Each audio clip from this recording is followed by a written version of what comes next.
College স্কোয়ারে থেকে আজকে আরেকটি মিছিল, যেটি মহা মিছিল কলেজ স্কোয়ার থেকে শুরু হয়ে সেই মিছিল শেষ হবে ধর্মতলায় গিয়ে। এবং আমাদের প্রতিনিধি কৃষ্ণেন্দু অধিকারী সরাসরি এই মুহূর্তে রয়েছেন। কৃষ্ণেন্দু, আমরা দেখতে পাচ্ছি প্রত্যেকেই নিজের মতন করে তাদের প্রতিবাদ জানাচ্ছেন এবং আজকে এই মহা মিছিল, যে মহা মিছিল নাগরিক সমাজের তরফ থেকে বের করা হচ্ছে, কারা কারা রয়েছেন মিছিলের নেতৃত্বে? দেখো, আমি তোমাকে বলি যে আজকের ডাকটা ইন্ডিভিজুয়ালদের ডাক, এবং কিন্তু একসঙ্গে হয়েছেন সাধারণ মানুষ। আজকে সেলিব্রিটিরাও আছেন, কিন্তু সেলিব্রিটিরাও সাধারণ মানুষ হয়ে গেছেন এই মিছিলে আমরা দেখতে পাচ্ছি। আমরা একে একে লগ্নজিতা চক্রবর্তী আমরা দেখতে পাচ্ছি, তারপরে হচ্ছে রূপা ভট্টাচার্য, উষসী রায়, উষসী চক্রবর্তী, স্বস্তিকা মুখোপাধ্যায়কে দেখতে পাচ্ছি। স্বস্তিকাদি একদম ইন্ডিভিজুয়ালের ডাকে এরকম সবাই আজকে একত্রিত হয়েছে এবং এই প্রতিবাদটা একটা অন্যরকম মাত্রা পেয়েছে গোটা দেশ জুড়ে, গোটা বিশ্ব জুড়ে।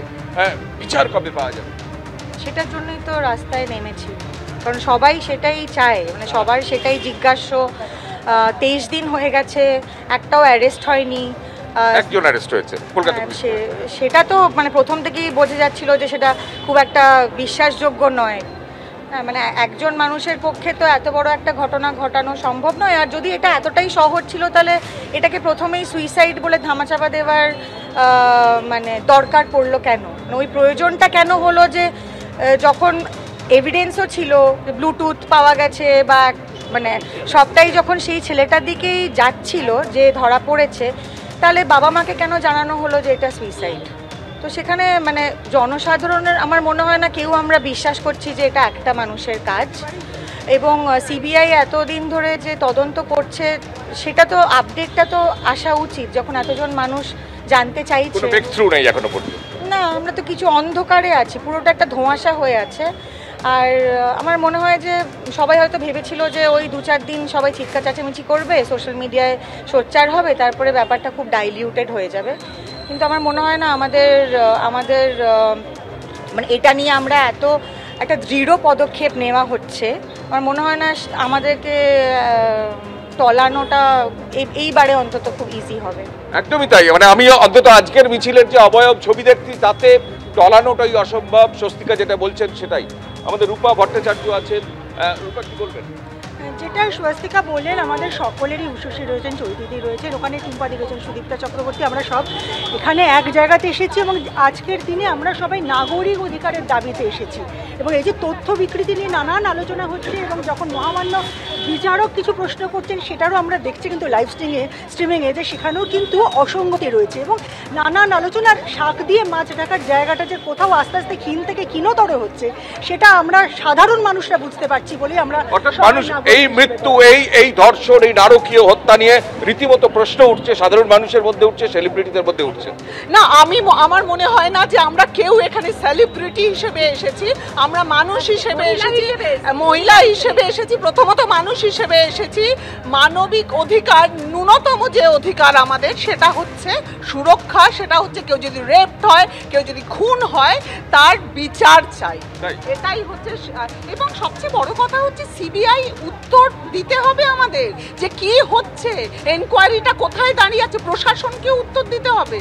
যারা ভাবছেন যে তারা এখনো অবধি রাস্তায় নামেনি, বাড়িই নেই, পরে রাস্তায় থাকবে। দেখুন, আমার বক্তব্য হলো যে দেয়ার ইজ নো অপশন, বিচার পেতে হবে। তার কারণ কর্তব্যরত অবস্থায় সরকারি হাসপাতালে যদি ডাক্তারের কোনো সুরক্ষা না থাকে, আমার কি সুরক্ষা আছে? আমার কাজের জায়গায় যে এই ঘটনা আমার সঙ্গে ঘটবে না তার কি গ্যারান্টি আছে? একটা বার্তা পশ্চিমবঙ্গের মানুষের কাছে যাচ্ছে যে এ রাজ্যে মহিলাদের হ্যারাস করে, মহিলাদের উপর অত্যাচার করে পার পেয়ে যাওয়া যায়, কেউ তাদের টিকি ধরতে পারবে না। আমাদের মুখ্যমন্ত্রী মহিলা প্রচুর ভোটে উনি জিতেছেন কিছুদিন আগে অবধি, তাই জন্য আমি তার কাছে দাবি জানাচ্ছি, আবেদন জানাচ্ছি, এই বার্তা যেন পশ্চিমবঙ্গবাসীর কাছে না যায় যে যা খুশি করে মহিলাদের ওপর পার পাওয়া যায়, তাহলে কিন্তু আমার সুরক্ষা বিঘ্নিত, আপনার পরিবারের মেয়ে বউ সবার সুরক্ষা বিঘ্নিত। There is no other option. একদম। আমরা সুদীপ্তা চক্রবর্তীকে দেখতে পাচ্ছি। সুদীপ্তাদি, আজকে ইন্ডিভিজুয়ালের ডাকে আপনারা মিছিলে হাঁটছেন, বারবার মিছিলে হাঁটছেন, সমাধান কবে? এবার থেকে না ইন্ডিভিজুয়াল ডাকই হবে। রাজনৈতিক দলদের আমরা চিনে গেছি, কেউ আর ভরসা রাখছেন না, ঠিক আছে? এবার সব ডাক ইন্ডিভিজুয়াল হবে যতক্ষণ না একটা নতুন দল তৈরি হচ্ছে পশ্চিমবঙ্গে, আর আমরা কারোর উপর ভরসা রাখতে পারছি না। সেই জন্যই কাজকর্ম ছেড়ে, আমাদের তো এটা কাজ না, আমাদের কি মিটিং মিছিল করা কাজ বলুন? আমি অভিনেত্রী, আমার কাজ অভিনয় করা, সেটা না করে আমরা এটা করছি। তার কারণই হলো আর পারছি না, দেওয়ালে পিঠটা ঠেকে গেছে। আমরা সিবিআইও নই, আমরা পুলিশও নই, আমরা বিচার ব্যবস্থা সবটা বুঝি না, আমরা আনারি। নিশ্চয়ই তার নিজস্ব একটা প্রসেস আছে, নিজস্ব একটা টাইম আছে, সেই টাইমেই সবটা হবে।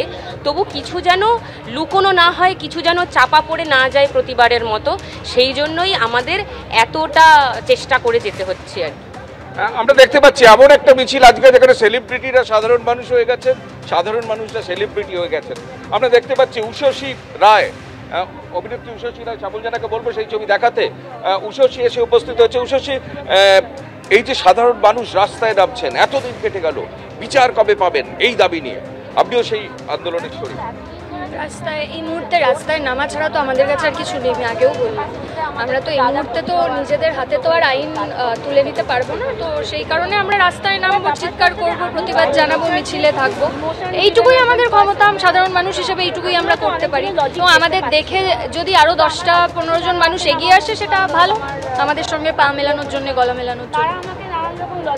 আমরা লগ্নজিতা চক্রবর্তীকে দেখতে পাচ্ছি, লগ্নজিতা, উষসী, আজকে লগ্নজিতা চক্রবর্তীকে দেখতে পাচ্ছি, তিনি বক্তব্য রাখছেন। অর্থাৎ সব মিলিয়ে আজকে এমন একটা সাধারণ মানুষের মিছিল যে মিলিশে ইন্ডিভিজুয়ালের ডাকে সাধারণ মানুষরা জড়ো হয়েছেন, সেলিব্রিটিরা জড়ো হয়েছেন, কিন্তু সেলিব্রিটি আজকে সাধারণ মানুষ হয়েছেন, সাধারণ মানুষ আজ সেলিব্রিটি হয়েছেন। লগ্নজিতা, কি বলবেন আজকের মিছিল? হ্যাঁ, তো আমি সবাইকে যেটা বলছিলাম সেটাই, যে সবাই জিজ্ঞেস করছেন যে দেখুন এতদিন হয়ে গেল কিছুই তো হচ্ছে না, তো সেটা নিরাশাজনক কিনা। সত্যি কথা বলতে গেলে অত্যন্ত নিরাশাজনক, মানে এতটাই নিরাশাজনক যে কি করে নিরাশাটা প্রকাশ করব সেটাও জানি না। এবং আমার আশেপাশে যারা আছেন, আমার পরিবারের লোকেরা, আমার বন্ধু বান্ধবরা যারা আমার থেকে বয়সে বড়, তারা প্রত্যেকেই তাদের এক্সপিরিয়েন্স থেকে আমাকে বোঝানোর চেষ্টা করছেন নানানভাবে যে দেখ আমরা কিন্তু এর আগে অনেক আন্দোলন দেখেছি, করেওছি, তুই দেখিসনি, তুই জানিস না, আগেও কিছু হয়নি, এবারও কিছু হবে না, হয়তো হবে না, কিন্তু ওই আর কি, মানে কিছু হবে না বলে বাড়িতে বসে তো থাকতে পারবো না।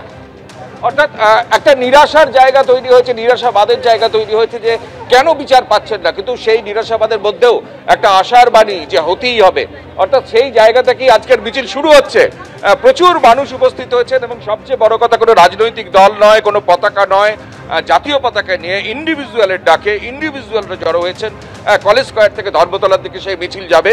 অনেকে এসেছেন, উপস্থিত হয়েছেন, অনেকে আসছেন। সব মিলিয়ে যে প্রতিবাদ গোটা দেশ জুড়ে, গোটা বিশ্ব জুড়ে এই ঘটনাকে কেন্দ্র করে সেই মহামিছিল শুরু হওয়ার পথে কলেজ স্কয়ার থেকে মিছিল শুরু হবে। আর কিছুক্ষণের মধ্যে একদিকে তদন্ত নিয়ে তথ্য সামনে আসুক সেই দাবি যেমন তারা জানাচ্ছেন, একই সঙ্গে জানাচ্ছেন যে প্রতিবাদ এভাবেই চলবে।